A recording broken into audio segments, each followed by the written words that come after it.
Vamos a, y vamos a volver a escribir a los compañeros. No sé qué pasa, no están entrando a la sesión. Ahora voy a volver a insistir, ¿ya?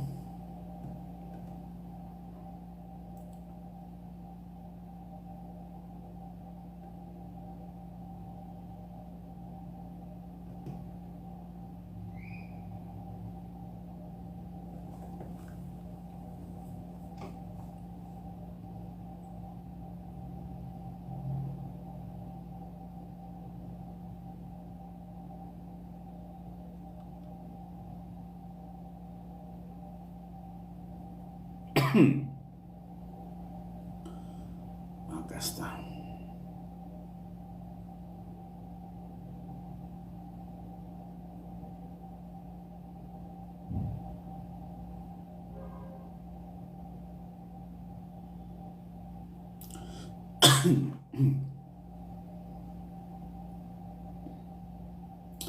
Bien, vamos a empezar la sesión entonces. Tomo dos nada más, pero bueno, ya van incorporándose poco a poco. Ok. Vamos a abrir el material con la que estábamos trabajando. ¿Van viendo? Ahí se van uniendo, por favor. Ahí van llegando, profesor. Ok, gracias.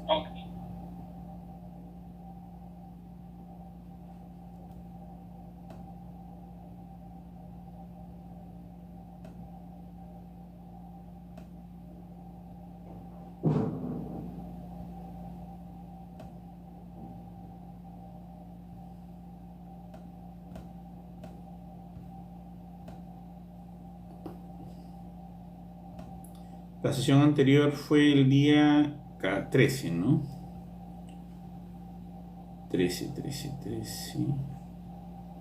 No, ¿qué hablo? El día 29 de junio. Acá está.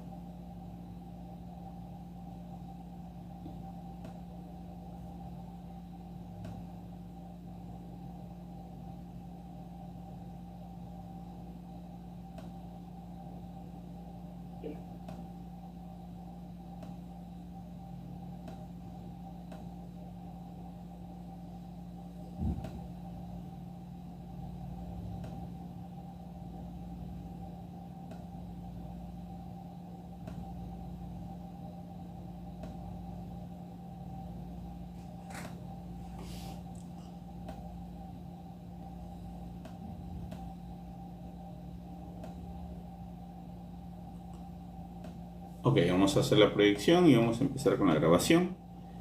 Y esperemos que los compañeros se vayan incorporando. Bien. Vamos a compartir la pantalla, pero vamos a empezar a grabar primero.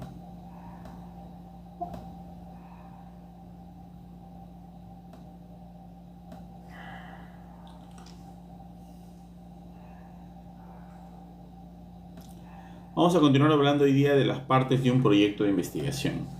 Nos habíamos quedado en la sección de la muestra. Ok, me confirman por favor si se puede visualizar la pantalla. Sí se ve, profesor. Gracias, perfecto. Bien, entonces tenemos todo lo que es la muestra, ¿no? Entonces habíamos dicho que la muestra en un proyecto de investigación no es otra cosa que el tamaño representativo de la población y que tiene que cumplir con características, ¿no? La muestra tiene que cumplir con características como que es homogénea, representativa, pero también aleatoria. Me ayudan silenciando si algún micrófono se activa por ahí, por favor. Representativa porque significa que aplicando la fórmula, esta tiene que dar el tamaño necesario mínimo para sacar conclusiones. Habíamos dicho el ejemplo del ratoncito, ¿no? En el ejemplo del ratoncito, nosotros tenemos que sacar un mínimo necesario y un tope mínimo necesario para poder hacer la investigación. Si yo tengo una persona de 2 metros, yo saco 1 centímetro cúbico de sangre para ver triglicéridos. Si yo tengo una persona de 1 metro de estatura, saco 1 centímetro cúbico para ver triglicéridos. Si tengo una persona de 48 centímetros de estatura con 3 kilos 800, un recién nacido, saco 1 centímetro cúbico para ver triglicéridos. Si hago un experimento en ratoncito para ver triglicéridos, y ese ratoncito yo le saco 1 centímetro cúbico de sangre para ver triglicéridos, el ratoncito se va a morir, porque además el ratoncito campestre, tiene medio centímetro cúbico de sangre. No va a alcanzar, pero yo digo, tengo mi población muestral. Entonces, como tengo mi población muestral, me basta con medio centímetro cúbico de ratoncito. Pues yo te voy a decir, a ver, mira, si tú quieres sacarle en medio centímetro cúbico del ratoncito su sangre, primero que se va a morir, no hay más. En segundo lugar, no solo se va a morir, sino la sangre no va a alcanzar, porque los tubos para la centrífuga, para ver el análisis, son de 1 centímetro. Tienen que estar llenos a 1 centímetro. Los estándares de calidad, las dimensiones de la prueba, la cantidad de reactivo, todo está hecho para 1 centímetro. No está hecho para menos. Entonces, pero mi ratoncito tiene medio, yo hago población muestral. Es que la población muestral no existe. Es un concepto antagónico, inventado, irregular, absurdo, que se ha hecho con la finalidad de reducir la capacidad de querer hacer una buena investigación. Lo que tenemos es básicamente a personas que no quieren hacer su tesis y que lo hacen donde quieran, como quieran, cuando quieran, y que me acepten. Y cuando hablamos de una investigación o tesis, no debemos hacer una investigación donde quieran, como quieran, cuando quieran y que me acepten, sino que debe cumplir lo mínimo necesario. Y lo mínimo necesario es 1 centímetro cúbico. Y el ratoncito da medio centímetro cúbico y no alcanza. No alcanza. Por eso que primero se calcula la muestra. Y después se hace la investigación. Primero se calcula la muestra y después se ve la población. Otra cosa que es muy importante, ¿no? A ver, tú tienes una olla de sopa muy grande, vas a preparar aguadito, es un velorio de un familiar y hay 500 invitados. Coges una paila, ¿no? Y preparas pues un aguadito para 500 invitados. ¿Cuántos platos de sopa tienes que tomarte para saber a qué sabe el aguadito? Profe, una cucharada nomás. Ya, una cucharada, eso es cierto. Te basta una cucharada, pero no una gota, sino una cucharada. Es lo mínimo necesario. Es lo mínimo necesario para saber si la sopa está salada o no. Entonces, mucha gente comete el error de hacer algo muy grande por simple criterio o de hacer algo muy chiquito por criterio falso. No es ni uno ni otro, es el tamaño necesario, el tamaño correcto, el tamaño calculado por fórmula, el tamaño justo, el tamaño necesario. No se hace más. Es el tamaño que debe ser. Y homogénea porque todos tienen que tener los mismos criterios de inclusión, exclusión y eliminación. Los mismos criterios. Los mismos criterios de inclusión, exclusión y eliminación. Entonces las personas, cuando hacen una investigación, se trabaja esa investigación con poblaciones homogéneas, porque las poblaciones no pueden ser heterogéneas. Tienen que ser estrictamente homogéneas, no heterogéneas. ¿Me dan un minutito, por favor? Un ratito. Voy a hacer una interrupción.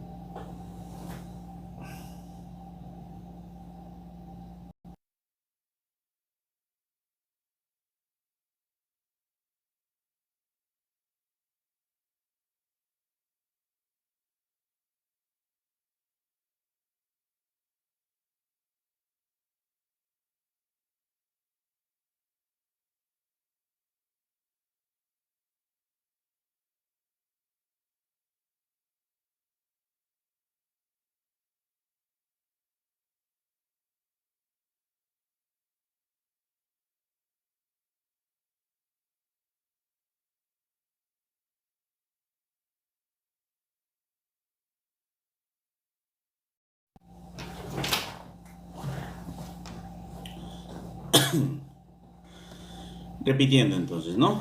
Las poblaciones tienen que ser homogéneas. Y para eso se inventaron los criterios de inclusión, los de exclusión y los de eliminación. Un criterio de inclusión inclusión, un criterio de exclusión y un criterio de eliminación son criterios aquellos que me van a poner en vereda y me van a decir, oye, tus inferencias científicas no pueden aplicarse a toda la población. Tus inferencias científicas tienen que aplicarse, ¿ok? Tienen que aplicarse solamente a aquellos que cumplen este requisito y este requisito. Y eso no es, señores, a toda la población. Los que cumplen ciertos requerimientos. A eso se le llama homogeneidad. Por ejemplo, adolescentes de 15 a 17 años. Solamente los que están en quinto año de media. Solamente mujeres. Solamente digamos que tengan familia unida, o sea, papá y mamá en casa, que tengan material de construcción noble, que tengan, por ejemplo, un rendimiento promedio de 14 a 17 en promedio, que no hayan tenido problemas de asistencia, que no hayan tenido problemas de, digamos, de expulsiones previas o dificultades de matrícula, ¿no? Adolescentes que tengan una situación económica media-baja, que tengan agua, luz, ¿no? Sistema potable, transporte directo. ¿Por qué? Porque tienen que haber condiciones para todos por igual. Son los criterios de homogeneidad.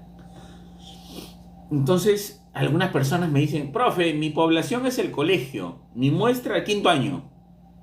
No, pues, eso no es. No es que tu población sea el colegio, ni tu muestra quinto año. Eso es absurdo, eso está mal. ¿Ya? No es correcto. Porque todo el colegio tiene primaria, tiene secundaria, ¿no? Y quinto año son otras poblaciones, otras características, otros criterios. No es homogénea esa muestra. Hay que tener en cuenta esas cosas, ¿ya? Entonces, hay que ver eso. Antes de pasar, nos falta un aspecto que se llama la aleatoriedad. Muchos han puesto, y ustedes vean cualquier tesis, muchísimas tesis dicen muestreo no probabilístico. Y la muestra no va acá como requisito porque se obvia, se sabe que toda muestra, para que sea muestra, tienen que tener la misma capacidad de ser elegidas del total de la población. Si no tenemos la misma probabilidad de ser elegidos del total de la población, se llama muestra por conveniencia. Y las muestras por conveniencia lamentablemente no son científicas. En una muestra por conveniencia no puedes hacer inferencia científica. En una muestra por conveniencia no puedes hacer generalización. En una muestra por conveniencia no puedes establecer causa-efecto. En una muestra por conveniencia no hay hipótesis. Por lo tanto, las muestras por conveniencia se usan más para investigaciones cualitativas. Para cuantitativas no hay muestras por conveniencia. Tienen que ser todas aleatorias, representativas y homogéneas. Eso tiene que quedar claro, porque si no, pues entramos en el dilema de que yo entrevisto mejor a mis amigos. Una muestra por conveniencia, y entrevisto mejor a mis amigos, pues, ¿no? ¿Sí o no? Una muestra por conveniencia, mejor entrevisto a mis vecinos. Otra muestra por conveniencia, mejor entrevisto a mis colegas de mi servicio. Otra muestra por conveniencia, mejor entrevisto a los pacientes hospitalizados en mi servicio donde yo trabajo. Otra muestra por conveniencia, mejor entrevisto a la gente de mi barrio. Otra muestra por conveniencia, mejor entrevisto a la gente del mercado donde yo compro. Otra muestra por conveniencia puede ser mejor hago una entrevista donde mi hermano trabaja porque él me va a hacer las encuestas. O sea, todas esas son muestras por conveniencia. Y el acceso no es una duda, pero la conveniencia es entrevistar a las personas que aparecen en el camino que te convienen porque están cerca. Y eso le quita lo científico al trabajo. La muestra tiene que ser aleatoria. Todos tienen que tener la misma probabilidad de ser elegidos. Tiene que haber aleatoriedad. Aleatoriedad. representatividad y homogeneidad. Si no se cumplen con esos criterios, podemos decir que la investigación científica no tendría que tener hipótesis, ni tendría que tener generalización, ni tendría que tener nada de ello. Entonces es complicadísimo. Y luego vienen, señores, los métodos, las técnicas y los instrumentos. Nosotros tenemos que diferenciar esto. Mucha gente confunde método, técnica e instrumento. Y eso es sí complicado, ¿no? Bien complicado. Porque, por ejemplo, un método es la forma como se recolecta los datos a nivel poblacional o muestral. La definición de método es la forma como se recolecta información a nivel poblacional o muestral. Entonces, si yo recolecto información de toda la población, se le denomina censo. Si yo recolecto información de toda la población, se denomina censo. Si yo recolecto la información solamente de una muestra, se llamaría encuesta. Entonces, la metodología aplicada a recolectar información de toda la población se llama censo. Y la metodología de la investigación aplicada, a la recolección de información de una muestra se llama encuesta. ¿Se dan cuenta? Entonces hay que tener mucho cuidado cuando uno hace la diferenciación de lo que es el concepto de censo y encuesta. Porque ambos son métodos, ¿no? A ver, chicos, una cosa muy importante. Mucha gente le llama método entrevista, mucha gente le llama método al cuestionario, a la observación. Eso no es método. El método son dos: el método de encuesta y el método de censo. No hay más. Bueno, profe, en cualitativa es otra cosa. Estamos hablando de cuantitativa. Las técnicas son, ya sabemos, dos métodos. Las técnicas son la autoaplicación. O sea, tú haces un cuestionario y te lo aplicas solito. Aplicación por correo. Tú mandas un sobre cerrado, la gente abre el correo, llena los datos y listo, ¿no? Observación simple. Vas a un lugar y observas y anotas, registras, haces checklist. Observaciones participantes. Por ejemplo, te metes a trabajar como alumno de una universidad, como alumno disfrazado, y evalúas el comportamiento de las personas en la universidad, ¿no?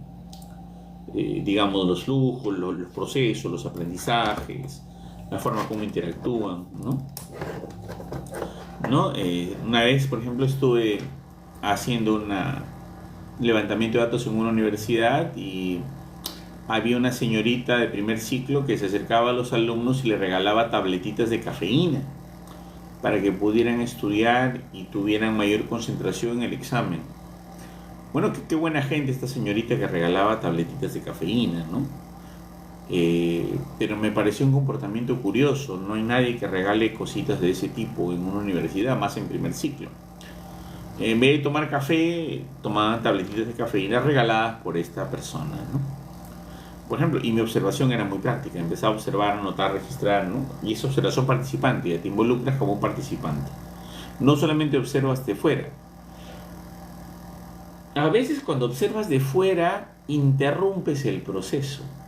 A veces cuando observas de fuera, distraes y la gente puede mentirte.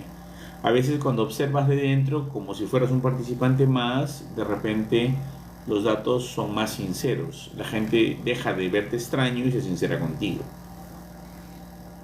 Otra técnica es, por ejemplo, las entrevistas personales. Me voy cara a cara y esto puede ser tanto para hacer entrevista personal de investigación cualitativa en la cual yo hago una pregunta y grabo todo, o puede ser a nivel cuantitativo cuando yo cara a cara le aplico un cuestionario pero yo le interpreto la pregunta. Le ayudo a resolver la interrogante. Le ayudo a resolver el escenario de la investigación. Esto es muy importante. Ya, porque muchas veces,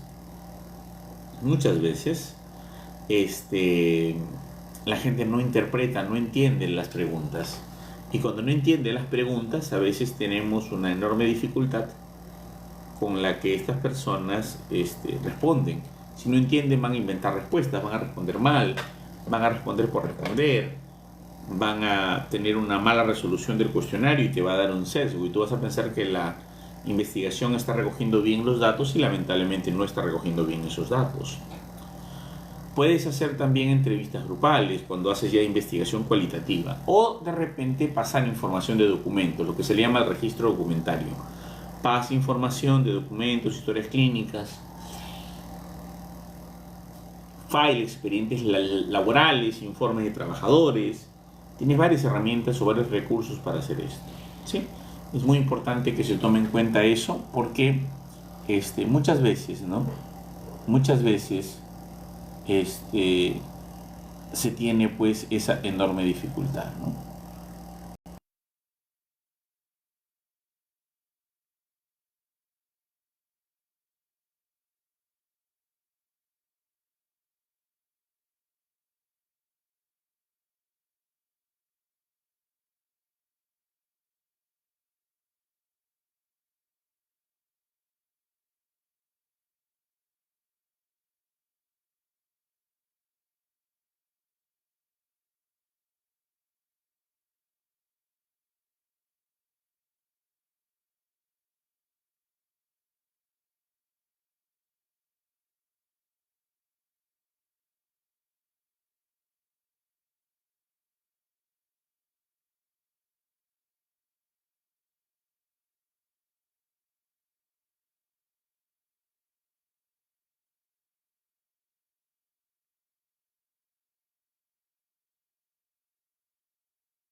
Bien, continuemos. Entonces, los instrumentos de las técnicas, muchas veces la gente la confunde con instrumentos. Muchísimas veces. ¿Ok? Las técnicas entonces no son instrumentos de recolección de datos. Son formas como uno levanta información, ¿no? Por ejemplo, transcripción de registros documentarios, entrevistar a la gente, observar. Aquí sería pues el acto de encuestar, ¿no? De levantar información con cuestionario aplicado, levantar información con cuestionarios por correo. O sea, aquí es la forma con la que vas a recoger información que se le llama técnica. La muestra determina el método y el instrumento y es el papelito con preguntas. El papelito con preguntas, ¿no? En el papelito con preguntas, por ejemplo, tenemos los instrumentos, ¿no? De material base, por ejemplo. Esto es muy importante porque el instrumento de recolección de datos me va a dar la fuente principal de la información. La fuente principal de la información. Y va a ser, por ejemplo, a través de cuestionarios, a través de test, a través de fichas, guías, listas de cotejo. Un cuestionario es el papelito con preguntas. Un cuestionario es el papelito con preguntas. Un test es una herramienta también con papelito con preguntas, pero el test pregunta actitud. Por ejemplo, un cuestionario te dice, ¿te cepillaste los dientes en la mañana? Sí. ¿Comiste proteína hoy día? No. Un test no te dice eso. Un test dice, por las mañanas usted se siente tan triste que no quiere levantarse, siempre, a veces o nunca.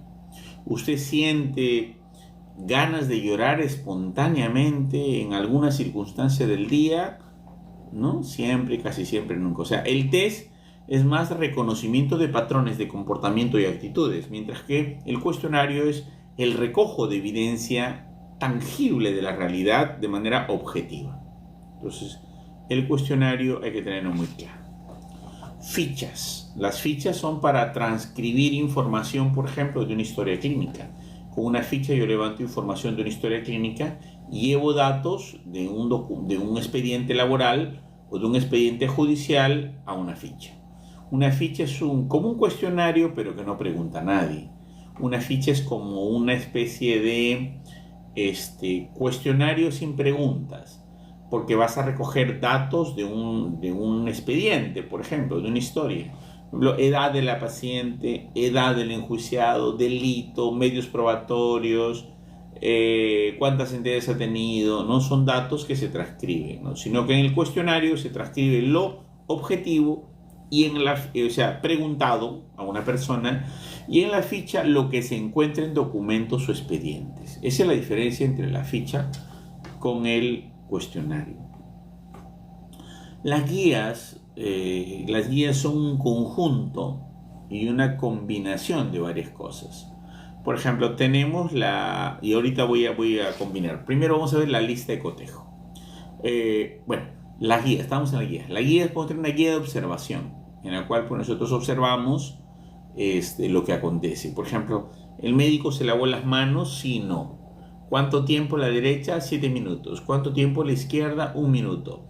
¿Utilizó jabón líquido? Sí. ¿Lo abrió con la mano? No. ¿Abrió con pedal? Sí.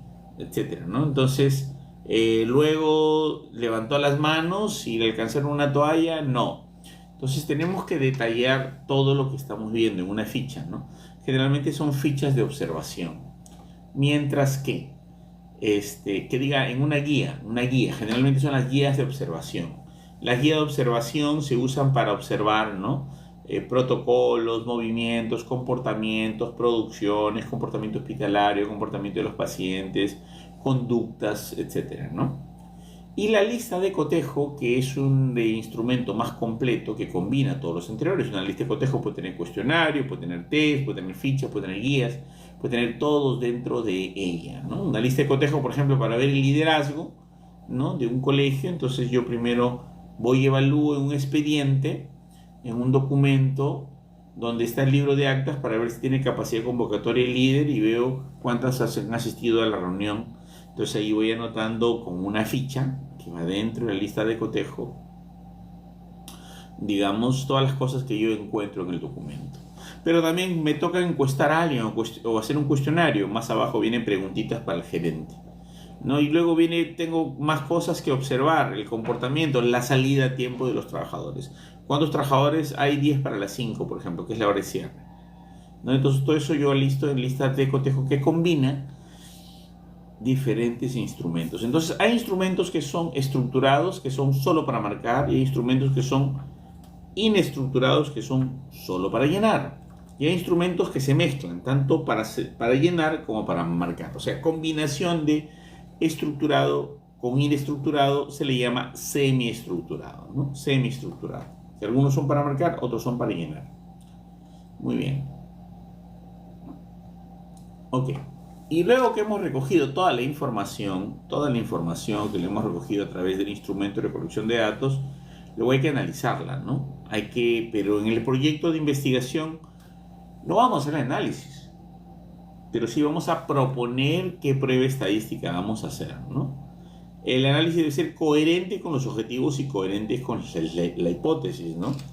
Hay que ver, mencionar y justificar por qué usas cada prueba estadística. Por ejemplo, a ver, profesor, yo uso chi cuadrado. ¿Por qué? Porque sí. No. ¿Por qué vas a usar chi cuadrado? Es que, profe, es la época de mi papá, y mi papá usó chi cuadrado, y entonces yo también voy a usar chi cuadrado porque él no sabe otra cosa, yo tampoco. No, es que no es esa la utilidad, ¿no? La utilidad de usar chi cuadrado es que son dos variables cualitativas nominales. Si yo tengo dos variables cualitativas ordinales, utilizaré Rode-Spearman. Si yo tengo una variable cualitativa dicotómica y una variable cualitativa ordinal, no voy a aplicar Rode-Spearman. Tendré que volver a aplicar chi cuadrado, porque manda la que tiene menos categorías. Entonces, si yo tengo una de dos categorías, que es dicotómica, manda chi cuadrado, ¿no? Y debo justificar, a ver, cada tipo de variable con cada tipo de análisis, ¿no? No es suficiente decir, oye, voy a aplicar SPSS, no, el SPSS está bonito, punto, ¿no? Es necesario dejar claro qué técnicas se piensa emplear, qué resultados se esperan obtener, ¿no? Cuando uno aplica, ¿no? ¿Cómo se va a usar? ¿Qué se va a medir? ¿Qué pruebas se van a emplear? ¿Y por qué se van a emplear? Es una de las cosas que tiene que estar clarísimo. Si no, pues no estamos, ¿no?, en un proceso de entender que la estadística va a resolver problemas va a ser la principal fuente para resolver mi problema, o sea, para contrastar mi hipótesis. Y a veces no lo tenemos claro de esa manera, ¿no? Ok, entonces eso es con respecto a las pruebas estadísticas, ¿no? Siempre la información que se recolecta, ¿no?, hay que representarla en tablitas, ¿no? Tabla de contingencia, 2x2, 2x3, 3x3, ¿no? Y también en gráficos, ¿no?, en barras, en tortas, cualquiera sea su forma, ¿no? Hay que mencionarse claramente en el proyecto qué pruebas estadísticas vas a usar, qué tablas vas a usar, qué gráficos vas a usar en tu trabajo de investigación. Tienes que definirlo ya con antelación, con anterioridad. Ok. Aquí viene el dilema. Referencias bibliográficas, que ya las habíamos hablado un poquito. Estas referencias bibliográficas tienen que ser completas, exactas, de acuerdo a las normas convencionales aceptadas. Por ejemplo, se emplea una norma estándar universal. La ISO 690, por ejemplo, es la que se usa a nivel mundial en casi todas las áreas profesionales. Se llegó a una convención para que todas las carreras usaran la ISO 690, ¿no? 691 impresa, 692 para virtual. Pero ¿qué ocurre? Que la adoptaron los ingenieros. Pero, profe, esto lo adoptó UNESCO. Y sí, UNESCO la adoptó, pero son los ingenieros que la adoptaron porque la gente rechazó la ISO 690, porque dijeron no, nosotros somos nutricionistas, Vancouver. No, nosotros somos psicólogas, APA. No, nosotros somos médicos, AMA. ¿No? Y cada quien siguió con su norma, su forma. Pero la más completa de todas, sin dejar pues ninguna duda ni excepción, es la ISO 690, ¿no? La ISO 690 es por encima de todas la más completa de las normas. Y a veces es muy difícil completar todos sus parámetros, ¿no? Porque te pide muchas cosas.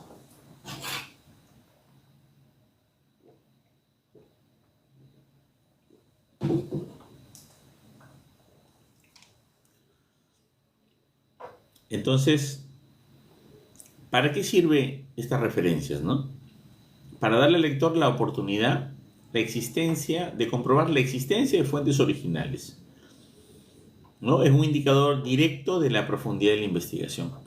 Si nosotros no tenemos citas de buenas fuentes bien citadas, no podemos decir que hemos profundizado bien en la investigación. Se debe aclarar también que la promoción de revistas o artículos debe ser la proporción de revistas o artículos debe ser mucho mayor que la de libros. Solo los libros van a constituir la parte del marco teórico o bases teóricas. Y esto es porque a veces muchos marcos teóricos o bases teóricas se hacen con artículos de revisión, no necesariamente con libros, ¿no? Respecto a la forma, cómo citar, ya saben, ¿no? Hay que especificarse la forma. Hay unas citas llamadas 691 y 2 que son muy interesantes y que debieran haberse aplicado a nivel mundial, pero bueno, se quedaron en el intento, ¿no? Ahora, por ejemplo, respecto a la antigüedad de la información, especificar que la antigüedad depende del tema, ¿no? Si un tema es de mucha revisión, como por ejemplo SIDA, la literatura debe ser de una antigüedad no mayor de 5 años, por lo menos el 50%, ¿no? Pero si son otros temas, ya ahí sí entramos en problemas, ¿no? Porque hay otros temas que no hay mucha producción científica de ellos. Y decir 5 años, digamos, es decir muy poco. No siempre los artículos, ¿no?, científicos de los últimos 5 años nos van a servir. Solo nos van a servir a las ciencias muy especializadas de alta rotación, ni a la medicina en sí, sino a la medicina especializada en VIH, a la medicina oncológica de páncreas, por ejemplo. Se tiene que ser muy concreta, muy específica, ¿no? Entonces, la literatura debería tener una antigüedad no mayor a 5 años. Eso es lo que debería ser. Sin embargo, no siempre ocurre así. Ni más han visto que es una sugerencia, más no una obligación. No es una obligación, no es una norma a rajatabla. Acuérdense que todo lo que es proyecto de investigación, todo lo que es proyecto de investigación es carta de navegación, no es una camisa de fuerza. Es una carta de navegación, no es una camisa de fuerza.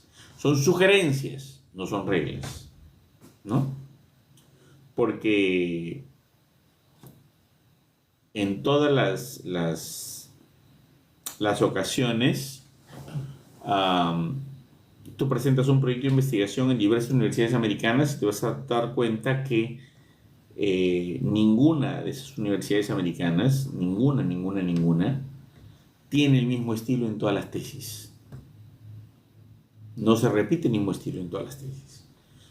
Para nada, para nada. Siempre son estilos diferentes, a pesar de que están bajo la misma norma, ¿no? Bajo la misma estructura. Incluso yo le puedo mostrar ahorita todas las tesis que asesoran diversas universidades, ninguna lleva el estilo de la otra. Cuando uno se da cuenta que una universidad, un alumno en una institución está bien mal en investigación, o sabe poco o no sabe nada, cuando el estudiante se preocupa más en la forma que en el fondo. Oiga, los centímetros, doctor, ¿cuántos centímetros? ¿Cuánto margen a la izquierda? ¿Cuánto margen a la derecha? ¿Cuánto margen arriba? ¿Cuánto margen abajo? El interlineado, el tipo de letra. Ya cuando ves que un alumno está preocupado en eso,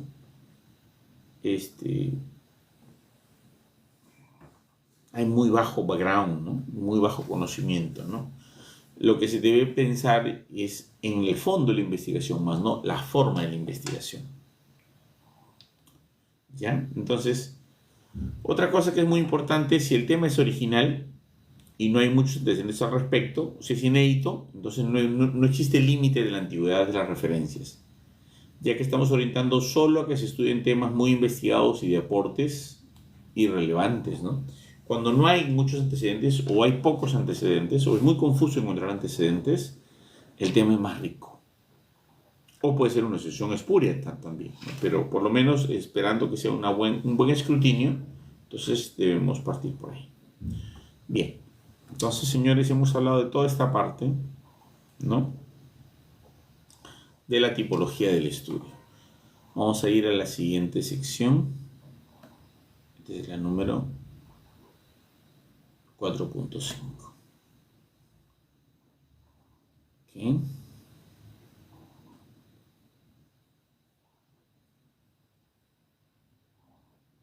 ¿Alguna pregunta, chicos? Aprovechen. ¿Todo está bien? ¿Ninguna pregunta? ¿Todo está claro? Sí, profesor. Profesor, una consulta. Dígame. Cuando uno va a sacar los datos de la web, por ejemplo, si hablamos de una empresa, los estados financieros están publicados en la web. En este caso, la población serían los estados financieros. Y la técnica sería la ficha. A ver, los estados financieros son sobre empresas, ¿verdad? ¿Cierto? Sí, en concreto sí. Hay tesis, por ejemplo, de la situación financiera de la empresa, ¿no? Que uno quiere analizar cómo está. A ver, espera. Utiliza todas las. Claro, si uno hace un estudio de una empresa, de una sola empresa, y ver su estado financiero, eso sería un estudio de caso. Porque tu unidad de muestreo es la empresa. Si tu unidad de muestreo es la empresa y estás haciendo solo con una empresa, entonces estás haciendo un estudio de caso cualitativo, ¿no? Solamente mostrando de la empresa la parte financiera. Pero, profe, he cogido números. Sí, pero si no estás tomando una muestra, el trabajo no es cuantitativo, es cualitativo. Pero si tú coges una muestra de pymes, por ejemplo, por ejemplo, 65 bodegas de Pueblo Libre, que sería mi muestra de pymes, ya allí yo estaría tomando como unidad de muestreo cada pyme. Pero si tú me dices el estado financiero de una sola empresa y cada estado financiero es una muestra, no. La muestra es un animal, una oficina. ¿Cómo? Profesor, Dígame. profesor, yo al escucharle a mi compañera le entiendo como que son varios estados financieros y de todo ese conjunto ella puede coger unos cuantos para la muestra. No es así. Por eso digo, en algunas carreras acostumbran a hacer como trabajo profesional aplicado un estudio de caso. No es la única carrera, son muchas carreras en las que hacen estudios de caso. Pero eso no es una muestra. Para nada. No tiene que ver. Es más, es una investigación aplicada. No sabría decir si esa investigación aplicada pudiera catalogarse como científica. Porque, por ejemplo, yo digo, una cosa muy simple. La calidad de atención brindada por la oficina de Scotiabank de la avenida Salaberry.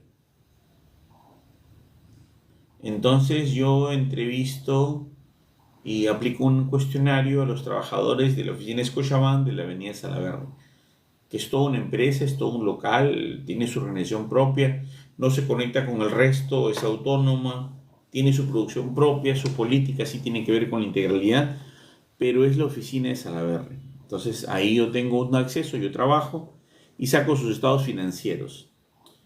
Pero ese es un estudio de caso, solo estoy estudiando el caso de una oficina, sobre los estados financieros de esa oficina, de esa empresa y nada más.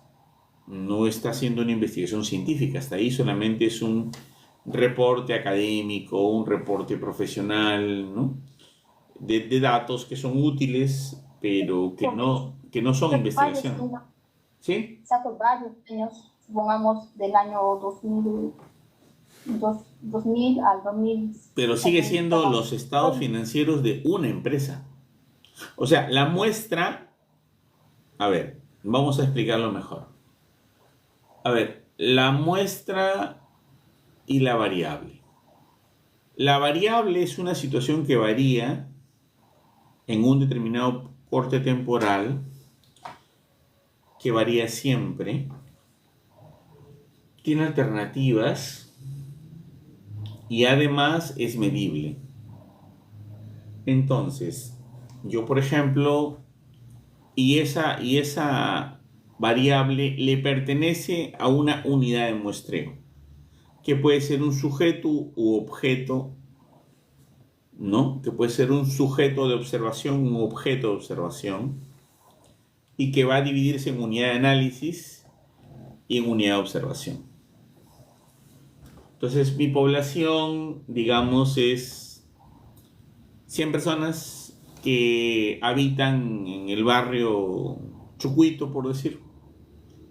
Y de esas 100 personas que habitan en el barrio Chucuito, voy a coger una muestra, mi unidad de muestreo es persona, y mi unidad de análisis es una persona de la muestra para poder sacar datos e informar. Entonces, y lo hago, ¿no? Entonces poner unidades muestrales. Pero, ¿qué sucede cuando yo tengo, por ejemplo, una pista? En una pista yo tengo una carretera nomás hecha. Entonces yo en la carretera le paso tiza blanca y lo recorto en cuadradito de 30 centímetros. Ya tengo 4.500 cuadraditos, y de esos 4.500 cuadraditos voy a coger una muestra de 325 cuadraditos para ver si se comporta bien el asfalto. Porque es un territorio, es un terreno, es una cosa, ¿no? Persona, animal o cosa, o también organización. Mi unidad de muestreo puede ser una bodega, un colegio, un celular, ¿no? Pero cada una de estas unidades de muestreos tienen una cosa, ¿no? Son únicas, ¿no? Y tratan de representar a algo o a alguien.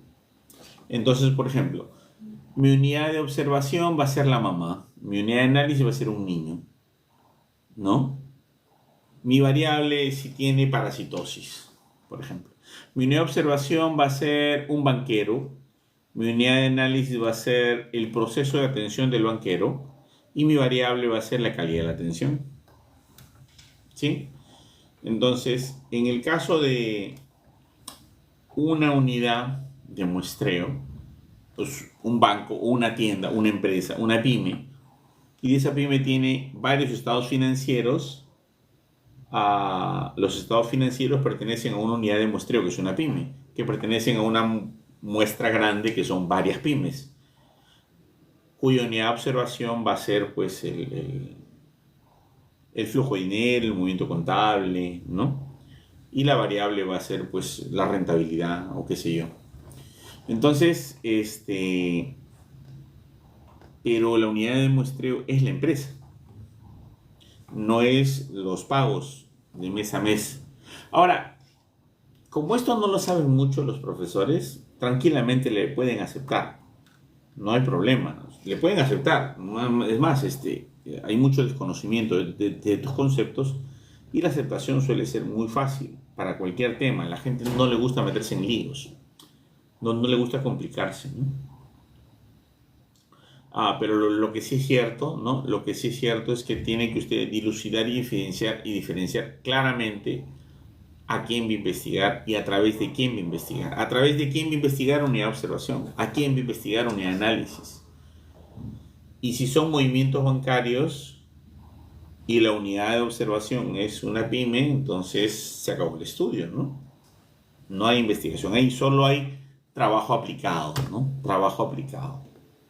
Investigación, lo que le llaman investigación aplicada, pero no científica, ¿no? Entonces hay que tener mucho cuidado porque podemos confundir esto del trabajo de investigación aplicada con la investigación científica, como le digo, en ingeniería, en contabilidad, en administración. Administración, por ejemplo, a ver, tráeme un modelo de negocio, esa es su tesis, y se acabó. Pero no prueban el modelo de negocio. Pero eso significa que eso se acepta en el trabajo profesional. No debería aceptarse en maestría ni en doctorado. Pero ¿qué pasa cuando los profesores pertenecen de esas aulas o vienen de esos claustros? ¿No? Esos profesores van a tener digamos, el compromiso de enseñar lo mismo, ¿no? Y la gente se confunde. ¿Ok? Entonces, muestra, unidad de muestreo, unidad de observación, unidad de análisis. A ver, voy a hacer acá tipeadito bonito, ¿ya? No, para que se tome, para que se vea bien. A ver, hay notas. Hay notas. A ver, voy a compartir un Word mejor. O acá mismo. Inserto una nueva diapositiva. Listo. A ver, unidades. Hay unidad de muestreo, unidad de análisis, observación primero,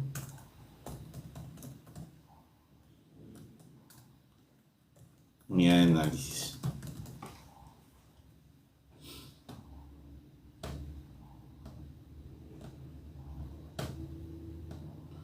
Sujeto de estudio,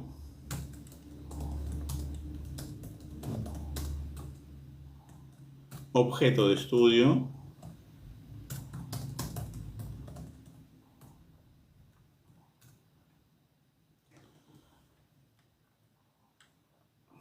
unidad de muestreo, unidad de observación, unidad de análisis, sujeto de estudio, objeto de estudio. A ver, el tema sería, por ejemplo, a ver esta, ¿no?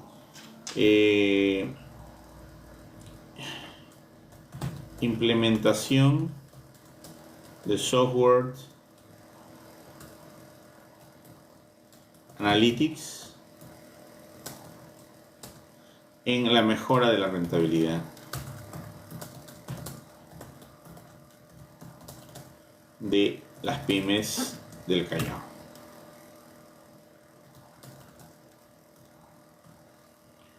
Por ejemplo, ahí está. ¿No? ¿Qué quiero con estos software analytics? ¿Qué quiero? Que se mejore la rentabilidad. Entonces voy a sombrear, la intervención es Software Analytics.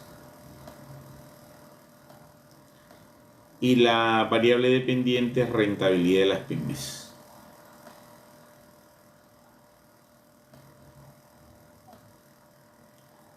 Ok.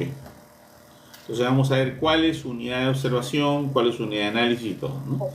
A ver, ¿cuál es su unidad de muestreo? ¿Cuál es su unidad de observación? ¿A quién voy a observar yo? Yo voy a observar, escuchen, el cuaderno contable de ingresos y egresos, ¿cierto?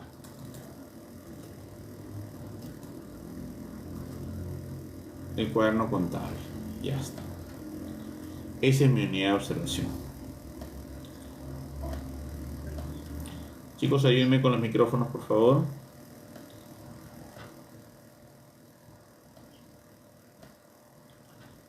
Ahí mismo voy, creo. Doctor Puel, no lo había visto. Cuando tengan que hablar, hablen nomás, chicos, porque no los puedo ver porque estoy en la otra sesión. O sea, no se ve. Doctor Puel, adelante, lo escucho. Doctor Puel. ¿Se fue? Ah, ahí está el doctor Puel. Está apagado su micrófono, doctor. Tiene que activarlo. Doctor Puel, Juan Puel. Ahora sí. Sí, lo escucho. Cuando yo estoy elaborando un cuestionario de investigación, la pregunta es de dónde se desprende. Cuando yo estoy elaborando... ¿Dónde salen las preguntas? Sí, le explico un poco. Cuando yo estoy elaborando un cuestionario de investigación, se supone que usted tiene un marco teórico, que ha revisado un buen marco teórico. Se supone que al revisar el marco teórico, usted ha hecho su operacionalización de variables. Y se supone que si ha hecho su operacionalización de variables, usted ha descompuesto bien en su operacionalización, ha hecho bien el proceso y ha terminado en un instrumento de recolección de datos. Primera opción. Segunda opción, yo cojo un test que ya está validado, de lo que tanto hablan, de categoría mundial, no sé, pues la ENDES o cualquier otro, y yo perfecciono, mejoro, profundizo ese test, pero que también lo voy a validar, ese cuestionario también lo voy a validar. ¿Ok?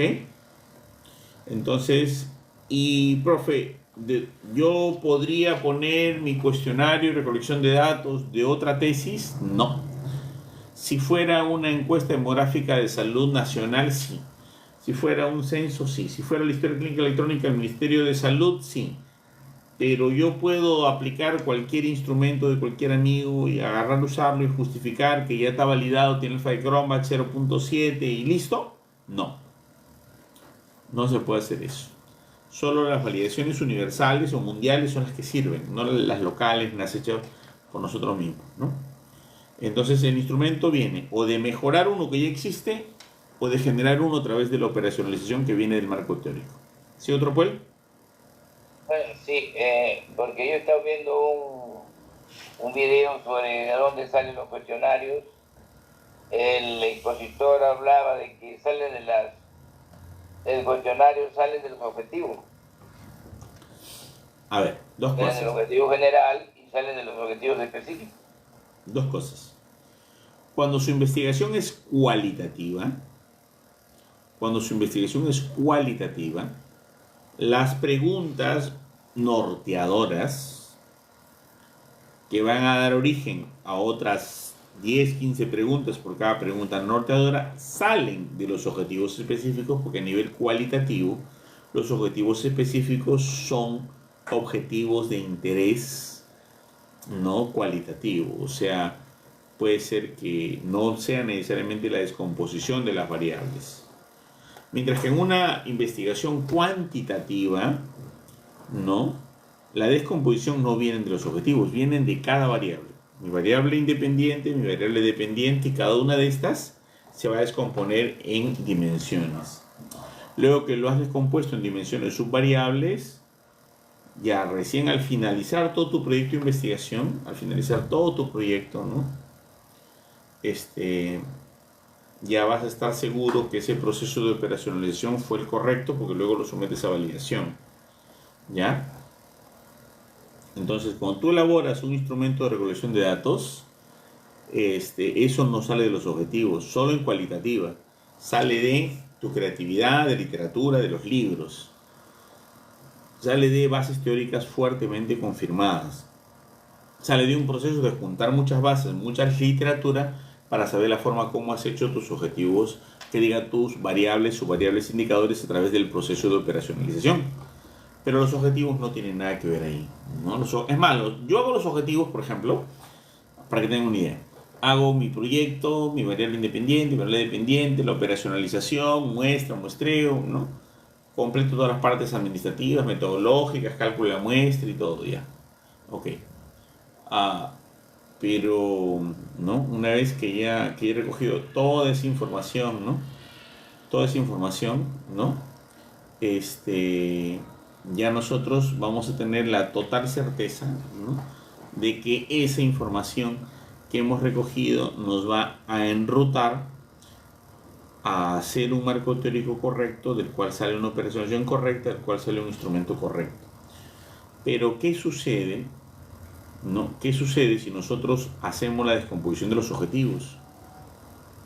Es que los objetivos no pueden hacerse hasta que acabe el proyecto. Yo los hago cuando acabe el proyecto. Terminé todo mi proyecto, recién hago los objetivos. O sea, los objetivos los hago al último.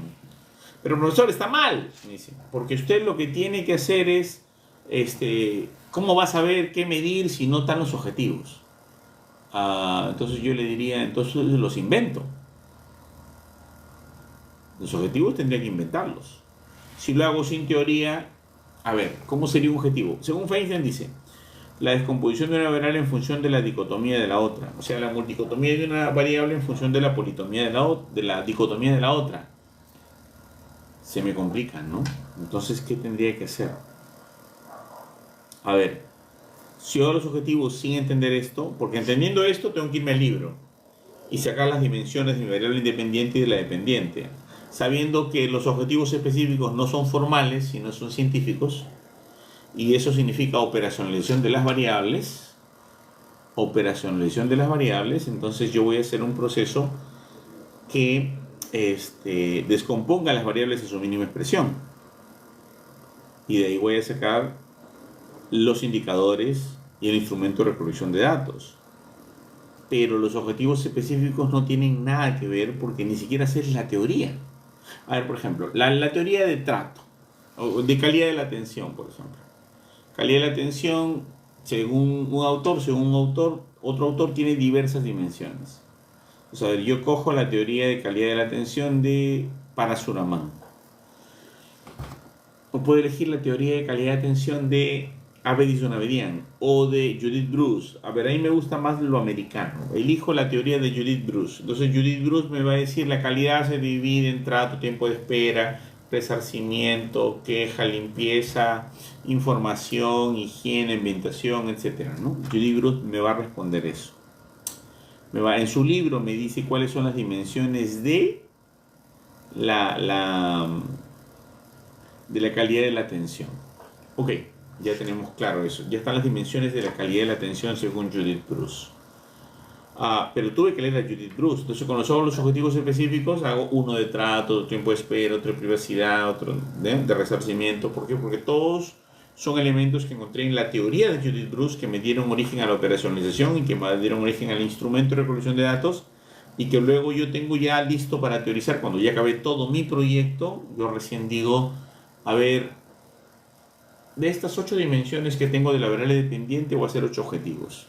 Lo voy a cruzar con la variable independiente y hago 2 grupos, ¿no?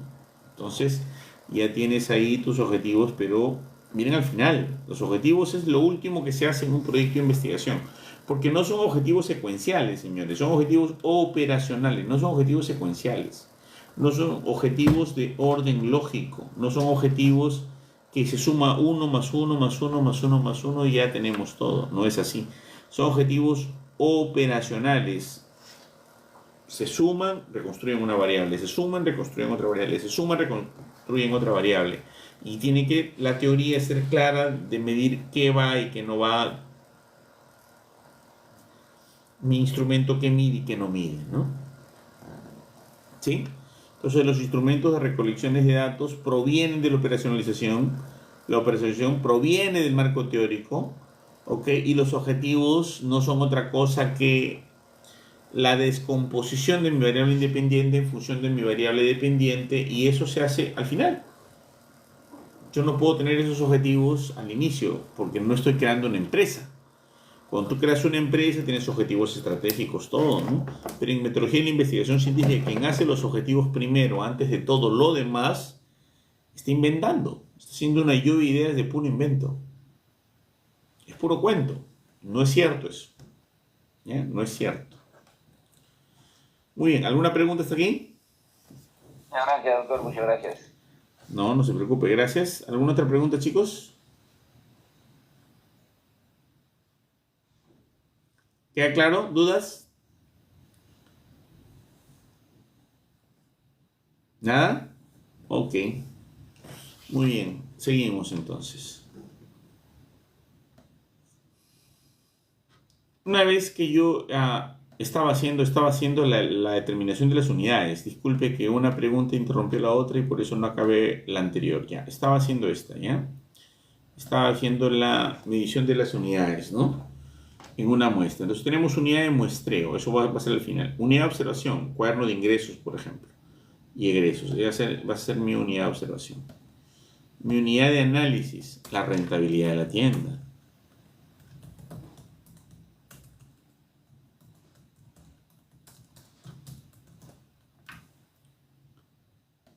Mi unidad de análisis, la rentabilidad de la tienda.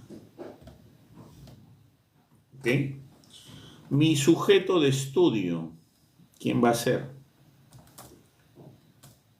Y mi objeto de estudio, ¿quién va a ser?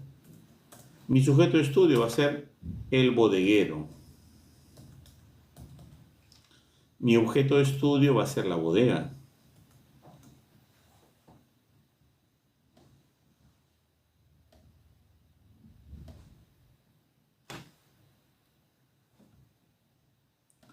Ok, entonces unidad de observación, el cuaderno de ingresos y egresos.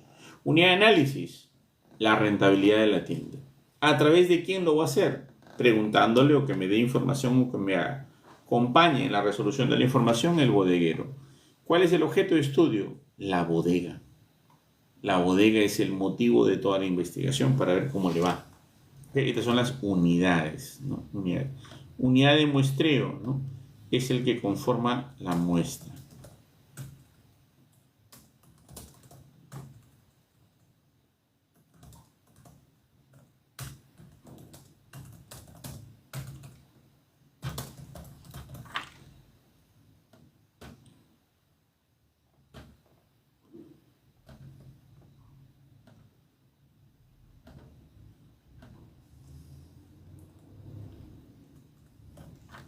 Ya está. Entonces, mira, la unidad de muestreo, el que conforma la muestra. La unidad de observación, cuaderno de ingresos. Unidad de análisis, rentabilidad de la tienda. Sujeto de estudio, el bodeguero. Objeto de estudio, bodega. Aquí, en este proceso que ustedes ven. Aquí. Exactamente en este proceso que ustedes ven. Un ratito, por favor. Dígame usted, ¿se nota claramente la diferencia? ¿Sabían que todo eso pertenecía a una unidad de análisis?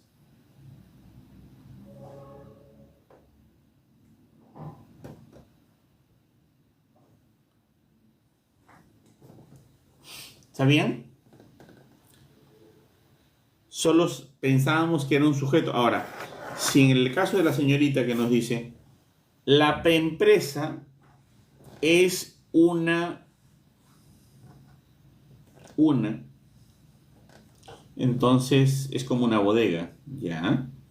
De esa empresa que va a medir sus flujos, como los cuadernos de ingresos y egresos, su movimiento de dinero, ¿no? ¿Cuál es su unidad de análisis? No sé qué querrá medir con esas balanzas. Corrupción, movimiento económico, rentabilidad, ventas. No sé qué es lo que quiera medir, pero algo quiere medir. Lo va a hacer preguntando a una persona, ¿ok? O pidiéndole su participación o la interpretación, que es el bodeguero, ¿ok? Y va a ser el objeto de estudio de la bodega en el tema de implementación de software analytics en la mejora de la actividad de las pymes del Callao, ¿no? Ahora, tienen que ser varias bodegas, porque este es un solo proceso. De toda esa bodega tiene una rentabilidad. Profe, pero ¿qué tal si la bodega le va bien en enero, quiere en febrero, le va mal en marzo, mucho mejor en junio? Bueno, pero eso, la variable no es variable en el tiempo, la variable es variable en este corte transversal. Vuelvo a repetir. La variable es variable cuando varía entre los sujetos de estudio o objetos de estudio en un determinado corte temporal. ¿Ok? En un determinado corte temporal. Entonces, esa variable que voy a medir, esa variable que yo voy a medir, la voy a medir en la bodega en 6 meses. Durante 6 meses para determinar la cantidad de ingresos, para evaluar la rentabilidad. ¿Se dan cuenta? Entonces, todas estas palabritas, estas cosas tenemos que tenerlas en cuenta, porque de lo contrario no vamos a perder, ¿no? Vamos a tener dificultades de poder encontrar lógica a lo que nosotros estamos haciendo, ¿no? Entonces, ¿cuántas empresas? Sí, escucho. Eso. Se podría elegir en todo caso varias empresas que estén ubicadas en el sur del Sí, Perú. claro. Ahí tenemos ya una muestra importante, ¿no? O todavía no sabemos cuántas, hay que chocolatear para saber cuántas empresas voy a escoger. Entonces son varias empresas. Y de las empresas su estado financiero, pero igualito, ¿cuál es el objetivo del estudio? No se equivoca el doctor Puel, lo ha escuchado, pero traza toda la información, los objetivos del estudio, es la ruta a seguir, más no es la decisión que se haga antes de todo el trabajo, ¿no? Es siempre el final. Entonces sí, así como son varias bodegas y que varias rentabilidades, la idea es que sean varias empresas para ver sus rentabilidades. Porque a lo mejor quieres probar algo. ¿Cuál es el tema completo? ¿Qué es lo que quieres probar tú? ¿Cuál es tu hipótesis o tu problema de investigación?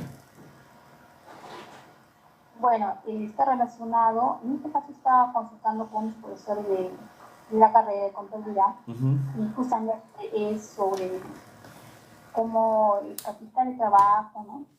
O los ingresos, esto incide en la rentabilidad de las empresas, ¿no? O sea, el movimiento del capital es su relación con la rentabilidad de las empresas. Pero ahí está claro, las empresas. O sea, No, la empresa A tiene movimiento de capital A, la empresa B tiene movimiento de capital B, la empresa C tiene movimiento de capital C, y luego va a ser la rentabilidad de cada una. ¿Ah?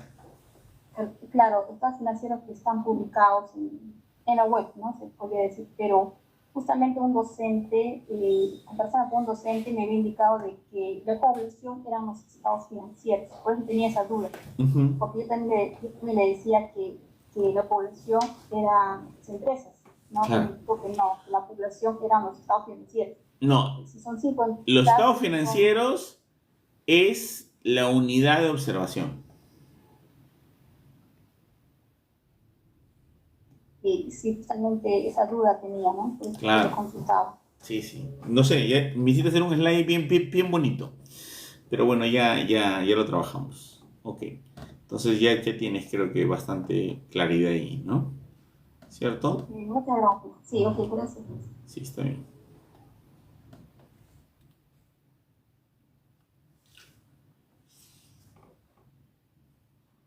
Luego de haber trabajado todo el marco teórico, ¿no? Creo que nos hemos ido de frente para aquí, sin trabajar el marco teórico. Espérate.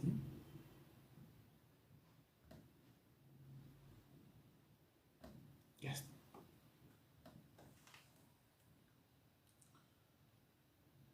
Entonces, el marco teórico, ¿qué es y para qué se hace, no?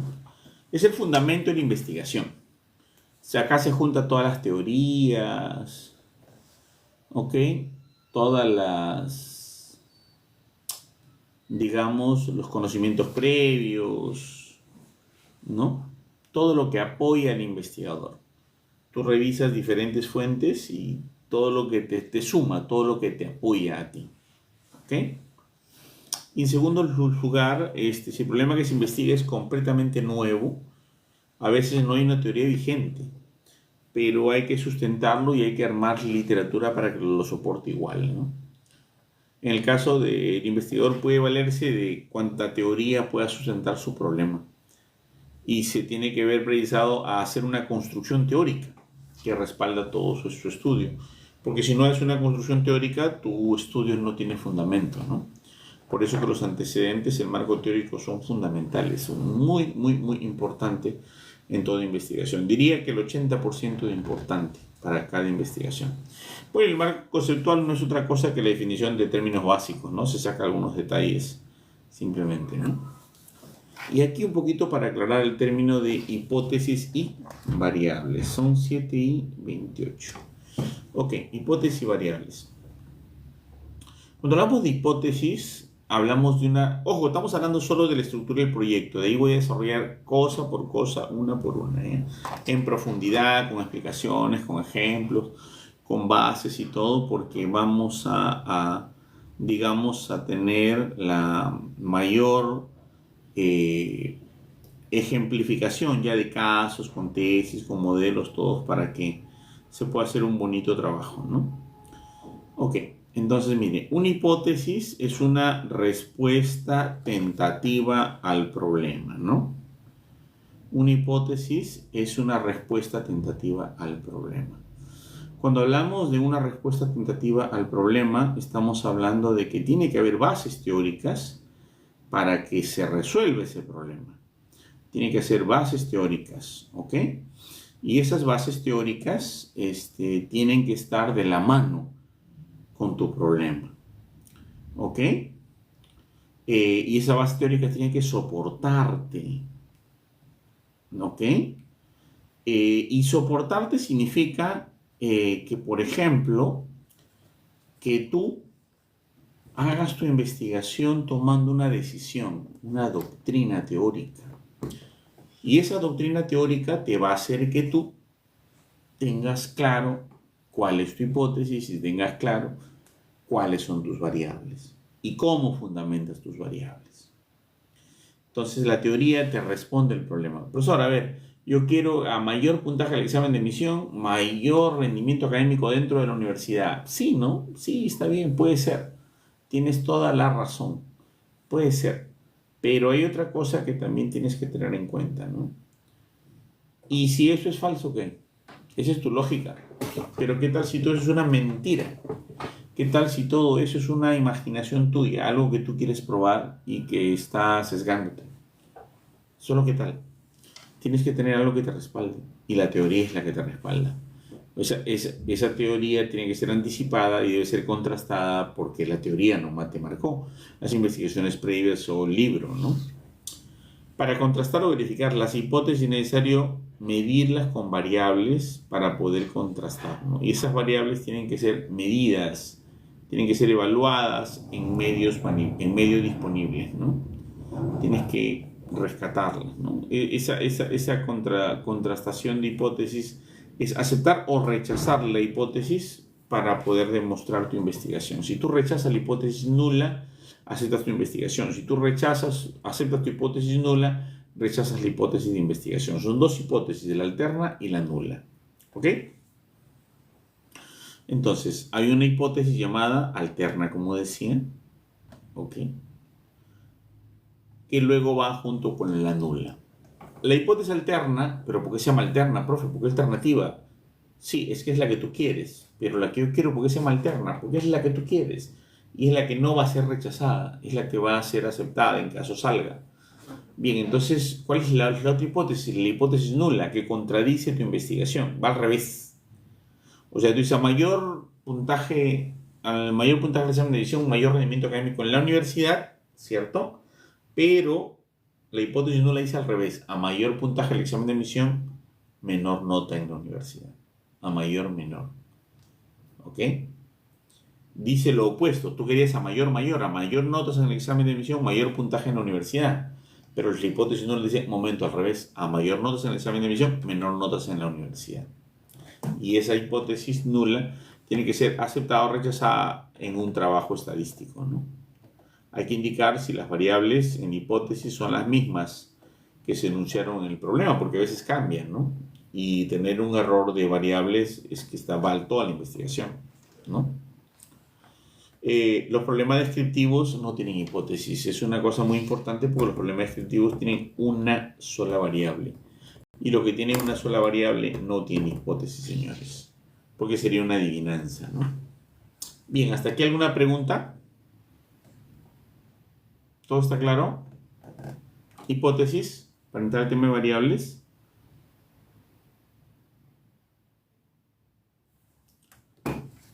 ¿Preguntas? ¿Hipótesis? ¿Sabían de la hipótesis alterna y de la hipótesis nula? ¿Eso ya lo tenían claro?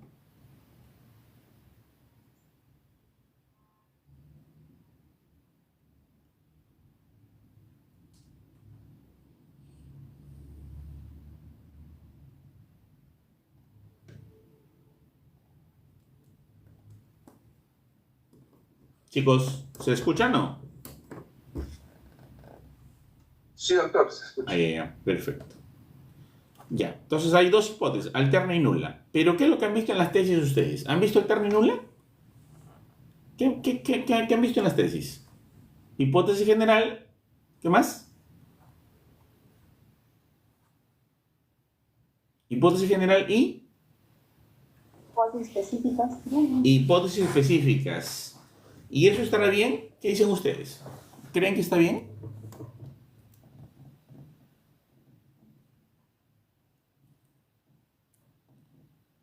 ¿Creen que está bien?